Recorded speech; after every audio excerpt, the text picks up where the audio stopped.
భారతీయులకు బంగారం అంటే విపరీతమైన ఇష్టం ఉంటుంది. మహిళలు ఎక్కువగా గోల్డ్ జ్యువెలరీ ధరించాలని చూస్తుంటారు.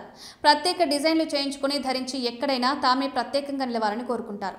బంగారం అలంకరణ సామాగ్రిగా ఉంటూ మహిళల అందాన్ని మరింత పెంచుతుందని చెప్పొచ్చు. పెట్టుబడికి కూడా మంచి సాధనంగా ఉంటుంది. సమాజంలో ఇది హోదాను కూడా ప్రతిబింబిస్తుంది.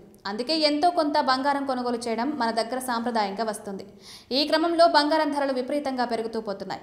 అంతర్జాతీయంగా అనిశ్చితి, ఇతర కారణాలతో బంగారం రేటు అంతకంతకు పెరుగుతూనే పోతుంది. ఇటీవల ఆల్ టైమ్ గరిష్టాలకు చేరుకుని ఒక దశలో పడుతూ వచ్చినప్పటికీ యుఎస్ ఫెడరల్ రిజర్వ్ వడ్డీ రేట్లు తగ్గించనున్న సంకేతాలు రాగా మళ్లీ గోల్డ్ రేటు పెరుగుతూనే ఉంది. హైదరాబాద్ మార్కెట్లో ప్రస్తుతం 22 క్యారెట్ల గోల్డ్ రేటు తులం ₹1,19,300 వద్ద ట్రేడ్ అవుతోంది. దీనికి ముందు రోజు ₹500 పడిపోగా దానికి ముందు ₹950 పెరిగింది.